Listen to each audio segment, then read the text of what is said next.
Shalom, you're listening to On Israel in Al Monitor, and I am Ben Caspit from Tel Aviv. Those of you who follow our Al Monitor podcast and our website reporting can clearly see the escalation of the undeclared war between Iran and Israel on an increasing number of fronts. Mysterious explosions at strategic facilities, hacking of key services, assassinations of top scientists and military officers on Iranian soil, attributed to Israel, and the brazen Iranian revenge attempts to kidnap and kill Israelis in Turkey, which Israel's Mossad and Turkish security forces foiled in recent weeks. The latest reported developments include a cyber attack that set off warning sirens in several Israeli cities, followed by a blast that heavily damaged a state-owned steel plant in Iran. Meanwhile, the region is preparing for President Joe Biden's visit to Israel and Saudi Arabia, both of them staunch enemies of the regime in Tehran, and talks between world powers in Iran on its nuclear program resumed, this time in Qatar, not Vienna, but failed to achieve a breakthrough. In Israel, the government was busy playing musical chairs. Israelis went to sleep Wednesday with a prime minister named Naftali Bennett and woke up in a country whose prime minister is called Yair Lapid. This is the man Biden will be meeting. This is the man who has to choose between two approaches, whether the tough line of his predecessor Bennett, rejecting any possible deal with Iran, or a toned-down approach that gives the Americans more credit in negotiations with Iran.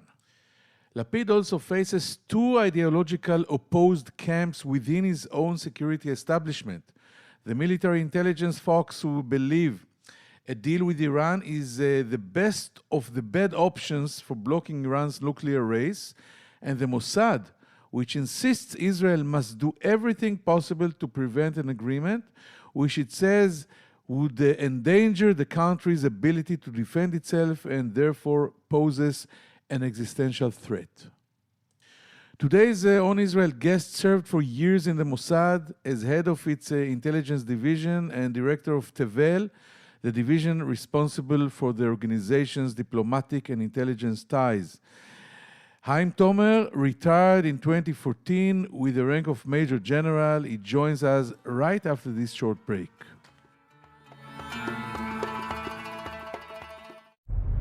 Hi, I'm Elizabeth Hagedorn, and I'm the State Department correspondent at Al Monitor. And I'm Joe Snell. I'm Al Monitor's video editor. Let's admit it, this past year has been difficult to stay on top of the news and sift through what's accurate and what's misleading. Let Al Monitor help you. If you care about the Middle East and North Africa, you should consider listening to Al Monitor's audio series On the Middle East with Andrew Parasalidi and Amber and Zaman, and On Israel with Ben Caspit. You can now watch our newest video podcast, Reading the Middle East with Gilles Capel. You can subscribe to these series on your favorite podcast platforms.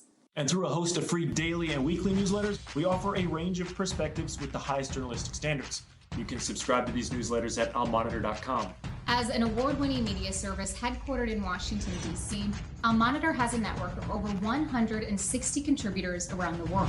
So if you haven't done so already, be sure to visit almonitor.com, where you can find all of these newsletters and podcasts along with first-class reporting and analysis.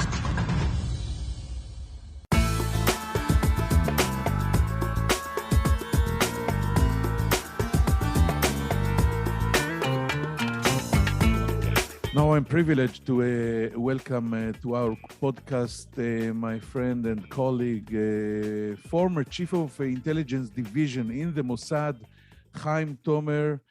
Good evening, Haim. Thank you for joining us here in Non-Israel in Al Monitor. Shalom, Haim. Good evening, Shalom. We have a lot to talk about, so I'll start. I will be generous and I'll start with an easy question because I saw an essay, a feature by yourself about the nuclear agreement and the options that Israel is now trying to choose between. And where do you stand in the ideological argument between the Mossad, which rules out any deal with Iran, and military intelligence, which views such a deal as the lesser evil? Well, I believe that the baseline of the different ideas and opinions of Mossad and IDF, in a way, derived from the areas of responsibility. Mossad was nominated by the Israeli government in 2006-7 to be the institution that leads the struggle against the race of Iran from the nuke. Having that in mind, it means that Mossad would like to carry on with all this kind of, let us call it, kind of clandestine warfare that has been running in the last couple of years. According to foreign sources, many of the events that happened in Iran in the last couple of years, and especially in the last year, was carried out by Israeli agents.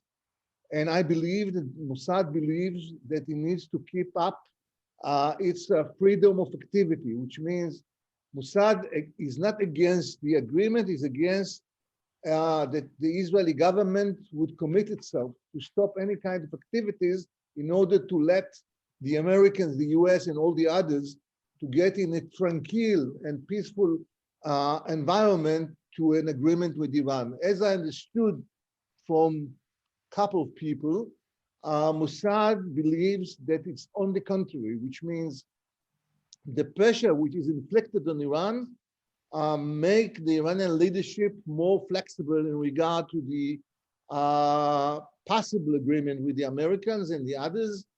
Though, as you probably heard by yourself, it doesn't seem this week that the Iranians are so soft and so flexible.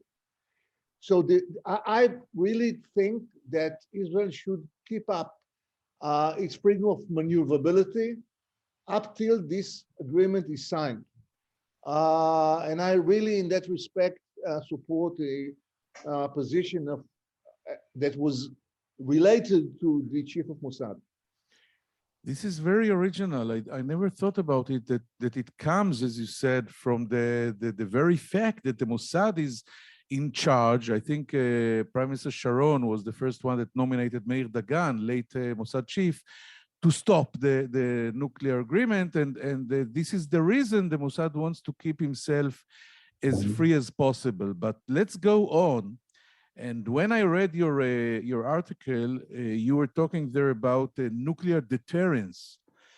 Does that not, I'm sorry, does that not contradict Israel's well-known policy of ambiguity, meaning neither confirming nor denying that it has nuclear weapons? If we were using a nuclear deterrence, it means that actually we have nuke. I would say something like that. First and foremost, I think that the ambiguity policy of Israel in regard to its capabilities in general, in particular in regard to the nuclear accordingly or allegedly capabilities, it is a right and smart and sophisticated policy. I think that we are going towards, and that was the article all about, we are going into a new ball game. If the Iranians go to enrichment of 60% and over that, let us say 90%, which is military grade, and then the Israeli intelligence would see signs to the renewal of the activities of the what we call the weapon group and the platform group, which means missiles and so on, meaningly that Iran is moving ahead toward having a full-scale military nuclear capability. I think that Israel should change then, not before that, then its policy in regard to nuclear deterrence. And this was the article all about. It means a call for Israeli, let us say, security leaders and maybe political leaders to think about the next stage, because the next stage is coming, and it might coming even sooner than we think. Yes, it's very important what you're saying right now, assuming that right now they are already in what we call SQ2, they have enough material to enrich within few weeks because they have so sophisticated centrifuges, etc. And they have enough materials. So you say that we have to start think about the next phase before it will be too late. And I ask you, you assume that the diplomatic action, meaning a nuclear agreement, is no longer relevant, but the negotiations have resumed, and there are many people in the Mossad who believe an agreement is inevitable because both sides need it. Iran for its economic survival and Biden for the Democrat survival in the midterm elections. Why are you convinced that there is no chance of an agreement? I think that I wouldn't say no chance because I'm a professional intelligence officer. We know that there is nothing which is I would say certain, but if you look upon, I would say, likelihoods, I would give very low likelihood to the possibility of an agreement between the P5+1 and specifically the US and Iran. And if you look this week upon the renewal, after a long period of pressure from the US on Iran to renew the process was renewed. But as one can understand, the Iranians are very, very stubborn and very, very resistible in their attitude in regard to some American demands, and especially in regard to demands which touch upon the supervision of the IAEA, which means how open Iran would be to inspections of foreign forces to what they are doing in the nuclear facilities and factories. And having in mind all that, having in mind the fact that the Iranians managed to bypass the American sanction by very strong economic connections with the Indians and the Chinese and very strong political and security connections with the Russians. Having in mind the price of the oil, having in mind I would say, the image, the weak image of the Biden administration, having in mind the fact that everybody is speaking about a possibility that the Republicans in the US would take the upper end in the coming midterms election. When you put all these things into one, I would say, one big pot and try to understand what is the outline of that, I would say that for the Iranians, it would be very stupid to agree now before the midterm election to something which is a real giveaway, a real something tangible which is given to the other side. If I would have been an Iranian, but this time, knowing the Iranians' nature, knowing the Iranian nature of and style of negotiation, I would say that they would wait at least up till the midterm election in the US, which means November. So I'm very skeptical about the chance to get something. The Iranians are experts in dragging legs and wasting time, and that's what they are doing, in my eyes. I think you're right. Let's talk about the worst case scenario. The Iranians keep moving ahead with the program and are very close to reaching a nuclear threshold status. Israeli civilian and military leaders have talked about in the past and in the present a military option as a last-ditch effort to stop Iran. Meir Dagan used the metaphor of if the sword is on the neck, the knife is already on our neck. Do you see an Israeli attack, a military strike, as necessarily leading to a regional war, which would also include massive missiles attacks on Israel by Iran's proxies, Hezbollah, Hamas, and Islamic Jihad? Yes, I'm pretty certain about that. I think that there is a long lasting effort of the Iranians to build up a kind of missile and rockets militia or even military on our northern border, namely Hezbollah.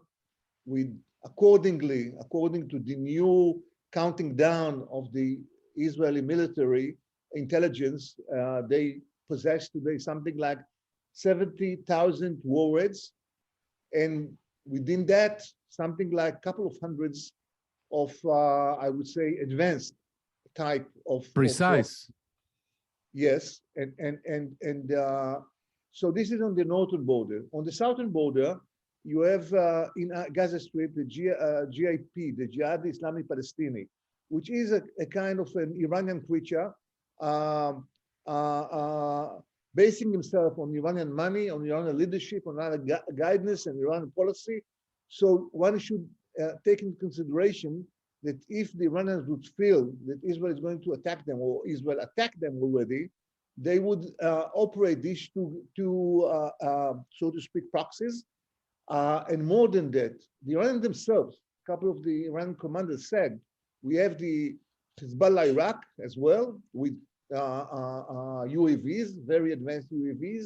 We have the Houthis in Yemen. All of them will be operated against Israel in the case of a showdown between us and Israel, not to mention the what they call the missile arm of the Iranian IRGC, which possess today some hundreds of Shihab-5, which is a missile with a range of 1,500 kilometers, which means could reach Tel Aviv or Haifa or any place in Israel.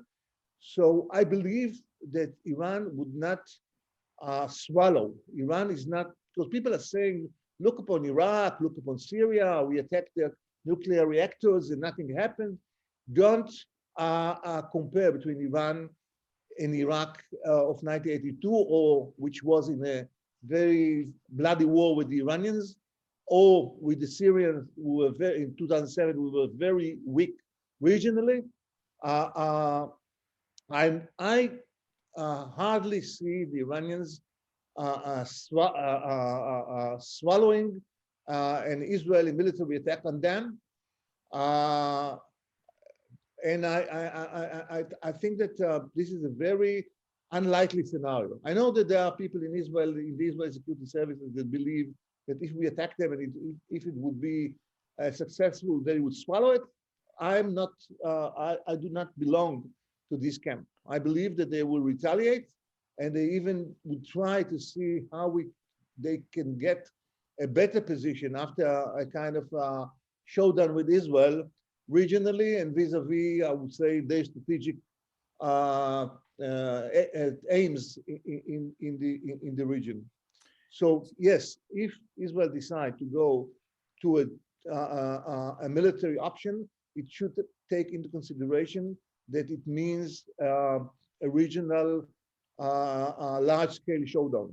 We call it the first northern war, not Lebanon #1 and Lebanon #2. Now it's northern, although, as you said, Hamas and Islamic Jihad will come from the south, and may it be the Houthis and so on. So congratulations, you succeeded scaring me.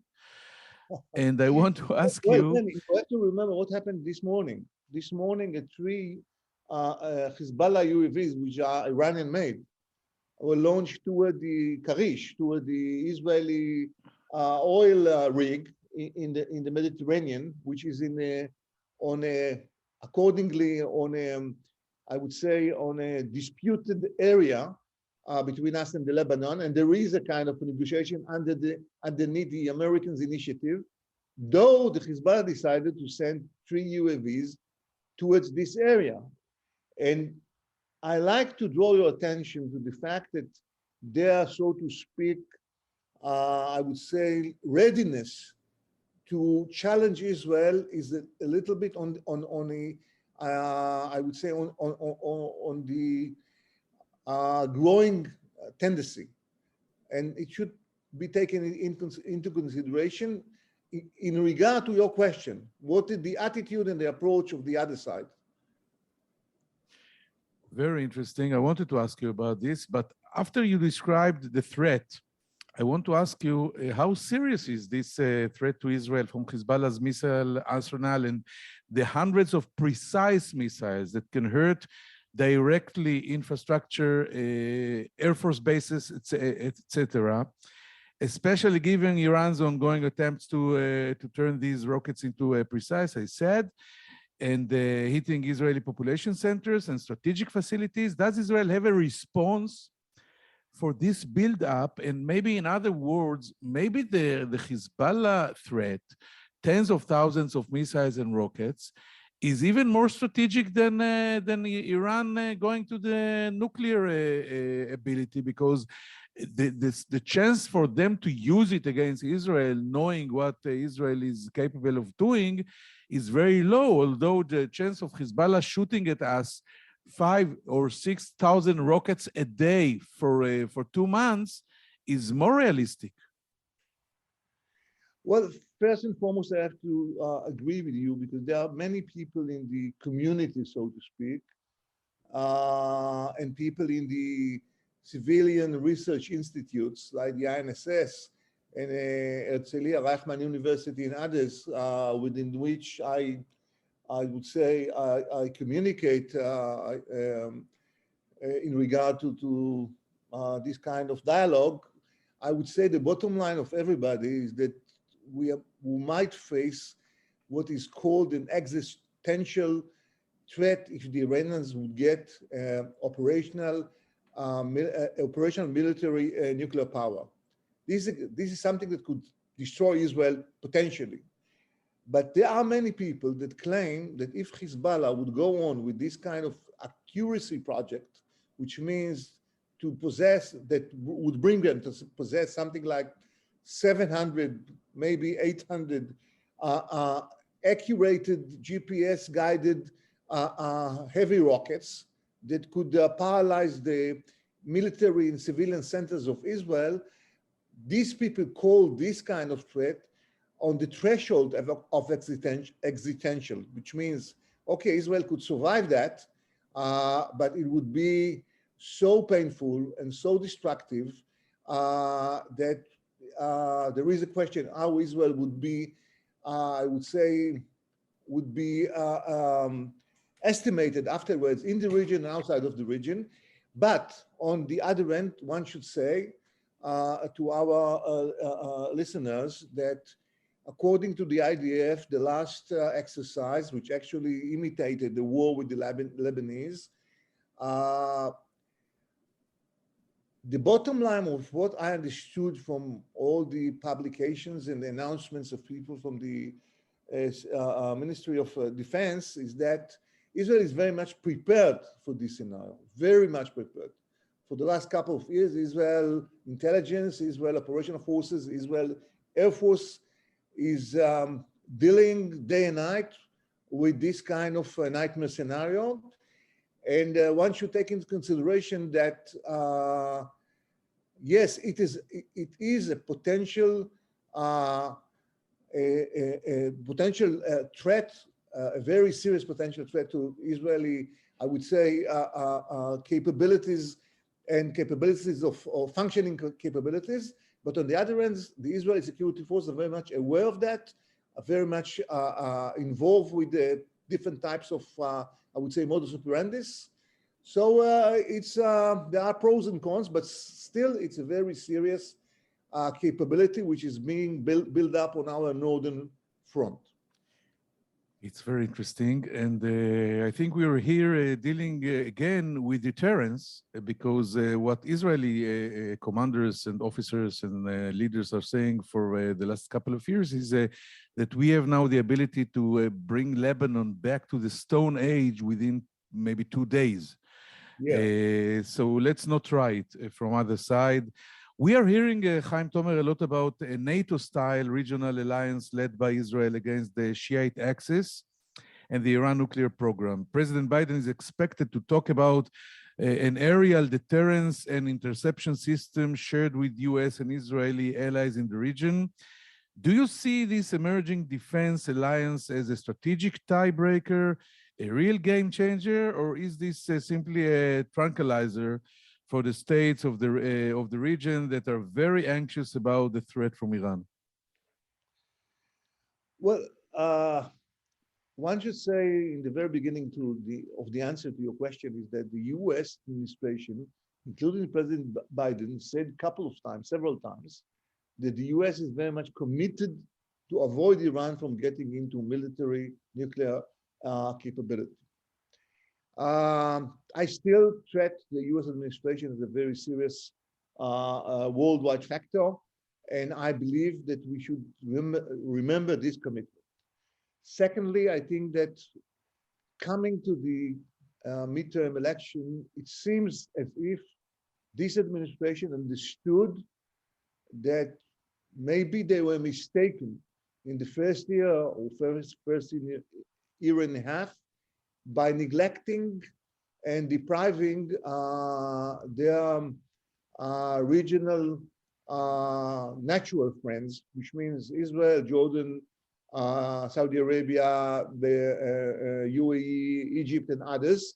And it seems as if there is, for the first time, kind of an effort of the US to, I would say, to fix and to improve this kind of relations. And in that respect, if I would have been now in an Israeli foreign position, I would try to exploit this possibility as much as possible, including towards army cooperation, secret army cooperation.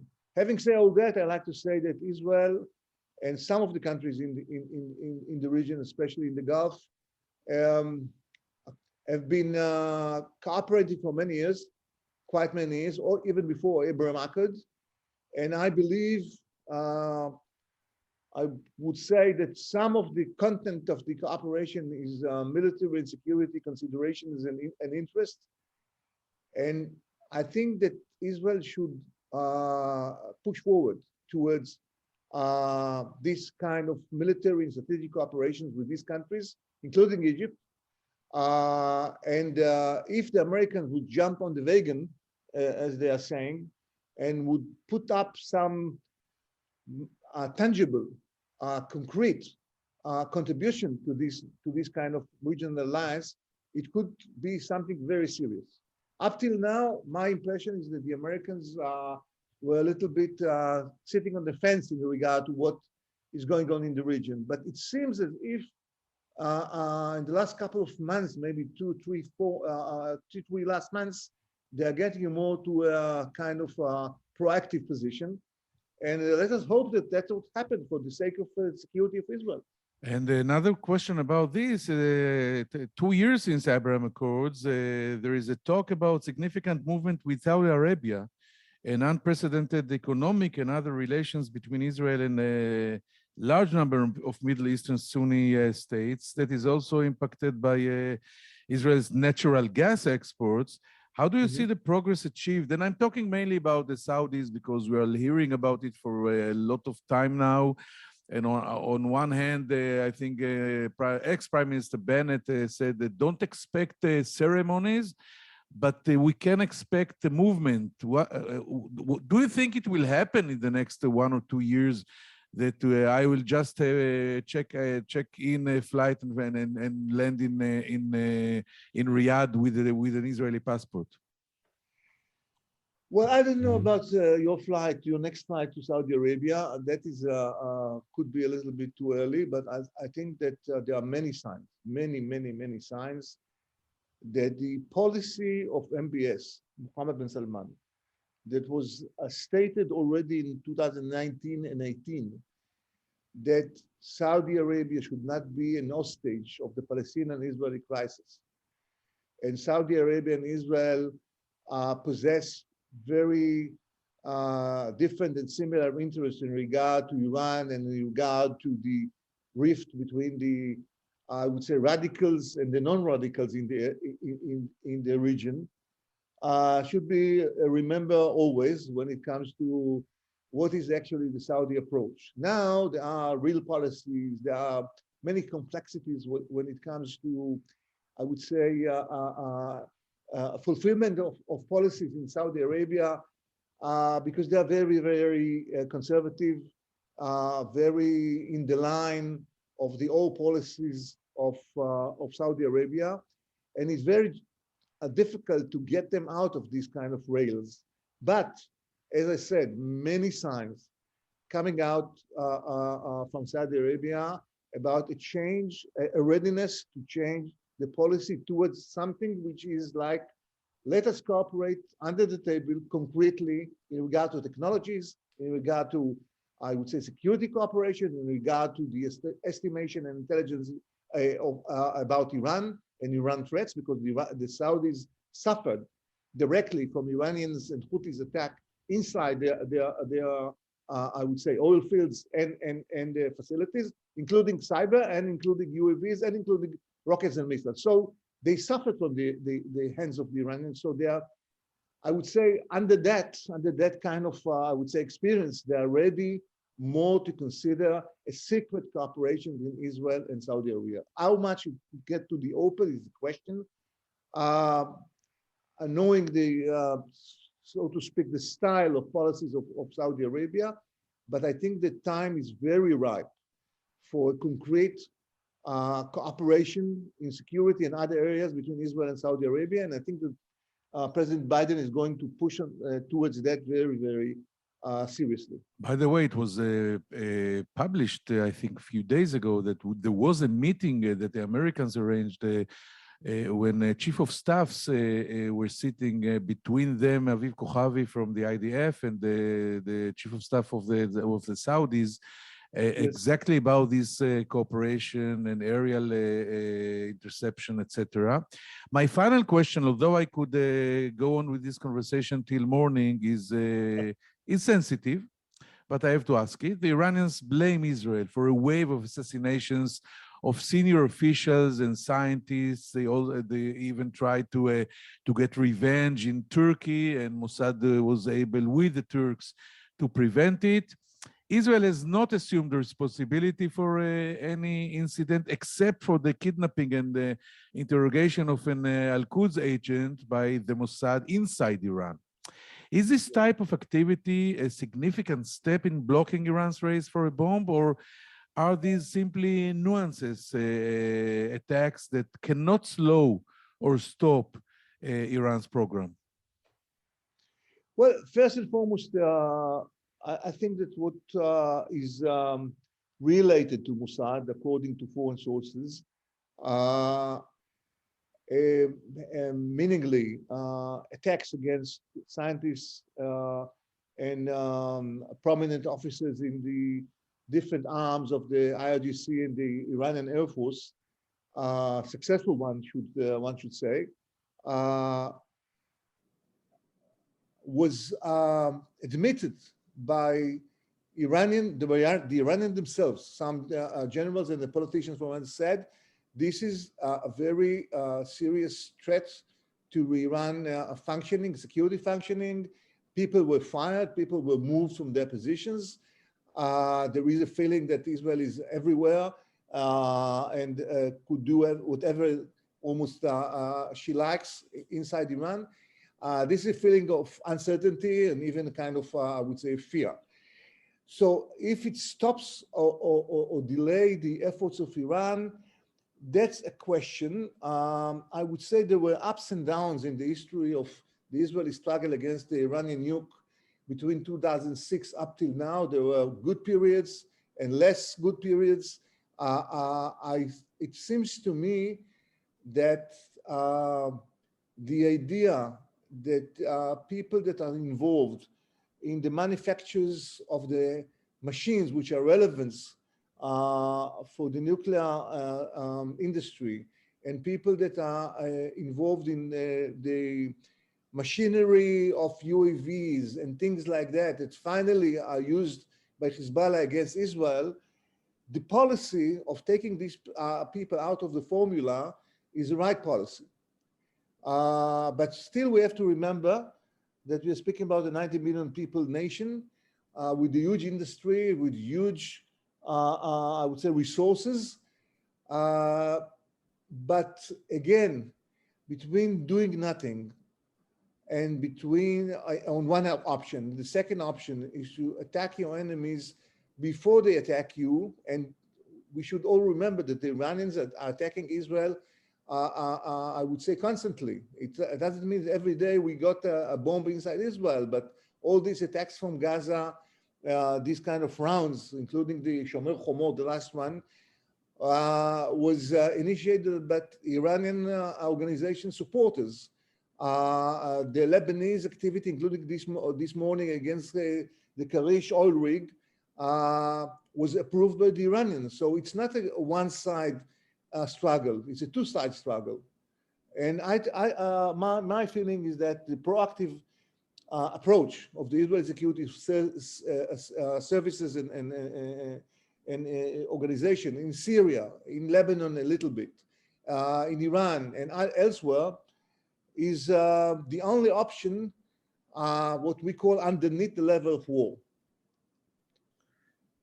Yes, and I didn't mention that the last the Prime Minister Naftali Bennett announced that he even changed it and made it more proactive when he called it fighting the head, not the arms of the cat or of the octopus, the head. And actually, this is what we see according to foreign press. And this conversation was fascinating. I want to thank you very much, Haim Tomer, former head of intelligence division in the Mossad, for joining us here.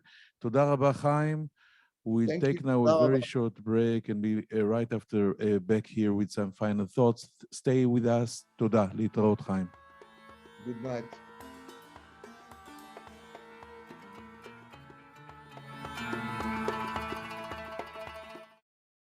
Hello, I'm Gilles Kepel, professor at Sciences Po and Normal Sup in Paris, and author of a number of books and articles on the Middle East. Through my new podcast, Reading the Middle East, on the award-winning media service Al Monitor, we will take a deep dive into the trends in the region with the authors and thought leaders who are shaping how we think about the Middle East. Reading the Middle East will be a fantastic addition to Al Monitor's outstanding podcast lineup, including On the Middle East with Andrew Paraziliti and Amber Zaman, and On Israel with Ben Caspit. You can subscribe on your favorite listening platforms. We look forward to your joining our conversation.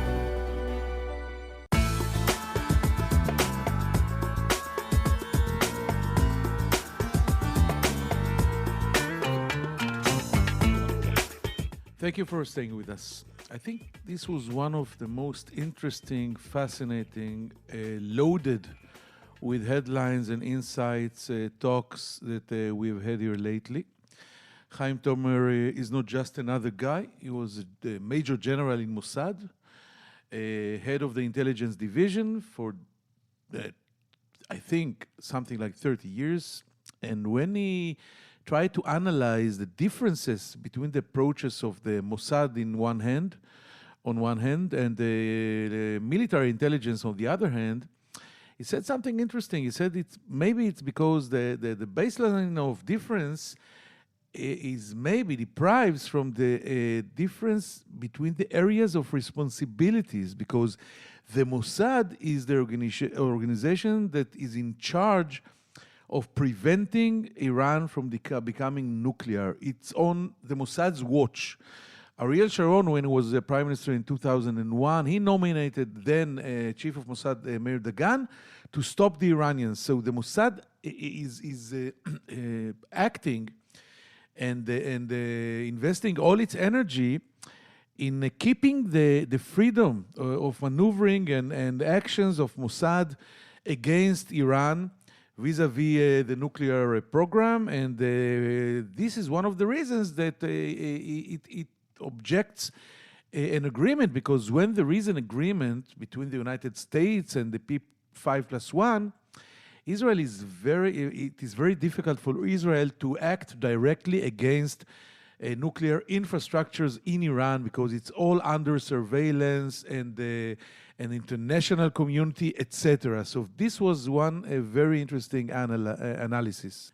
And of course, Haim Tomer is supporting the Mossad's post, and he says that going on pressing Iran in covert and not covert actions can make the Iranian leadership be more flexible. And then we reached a very interesting point when I asked him about a piece that he wrote in Ma'ariv and Wallace news site about the dilemma between the option of an agreement and the military option. He actually wrote there that there is no real option for an agreement because the negotiations are crumbling. And the military option by Israel is premature right now. And then he was writing about using what he called a nuclear deterrence by Israel. But Israel is actually holding an ambiguity policy. We never admitted that we are nuclear. We don't talk about it. And he said it's maybe about time to rethink the ambiguity. Maybe it's not so smart. Right now, until now, this was the right policy, very smart, very sophisticated. It was coordinated with the United States of America. But if we are going to a new era and a new balance, I'm sorry, and if the Iranians are enriching uranium to 90 degrees, this is what we call military grade, and they are becoming a threshold nuclear state. This is the point that Israel should reconsider its policy and go for a clear nuclear deterrence, and this can happen very fast, so it must be arranged and thought about right now. Haim Tomer contradicted things that I heard from Mossad lately, that there is 100% that there will be a nuclear agreement because the two sides needs it, and he said that he's skeptical. He could not say there is no chance for an agreement, because when you're dealing with intelligence, there is never a case of no chance. But the likelihood, as he said, is not high. And the renewal of the negotiation this week, after long pressure, gave no results. The Iranians, Haim Tomer said, are very stubborn, that they managed to outmaneuver the Americans and the sanctions, and they have a covert economic ties with the Chinese and the Russians, and they can survive the sanctions, and they don't have, in Haim Tomer's words, any reason to go for the agreement now, before the midterm elections in the United States. We were also speaking about the three unmanned aerial vehicles that, what we call drones, that the Hezbollah launched towards the gas grid, one of the Israeli gas grids in the Mediterranean. He said it shows us of the readiness of Hezbollah to challenge Israel, and this readiness is growing. And we were speaking about the threat from Hezbollah, and he agreed with me that this kind of arsenal that very few states have in the universe of close to 200,000 rockets and missiles, and Haim Tomer said that if the Hezbollah will be able to hold between 700 and 800 rockets and missiles that are precise, guided by GPS or other methods of heavy rockets, this can be an existential threat to Israel, or maybe on the threshold of existential. It's supposedly that Israel will survive it, but the damage can be a lot higher than a small nuclear bomb. And Israel have to decide what's its policy vis-à-vis this development. And finally he said that he's almost positive and sure that if Israel will use a military option against the Iranian nuclear infrastructure, it will not be, the Iranians cannot swallow it without reacting. Iran, said Haim Tomer, is not Iraq in the 80s when Menachem Begin ordered the Air Force to destroy its nuclear reactor, or Syria of 2007. Iran is something else. It has a lot of proxies, and it will challenge Israel and maybe go to a regional war against Israel, what we call the big northern war, and maybe even use proxies from the south, like Hamas, Islamic Jihad, the Houthis, etc. Not a very optimistic conversation, but I think very interesting, and I hope you found it so. And I hope to see you all here in the next week, on the next time and place in Al Monitor in On Israel. I'm Ben Caspit from Tel Aviv. Thank you. Take care and bye-bye.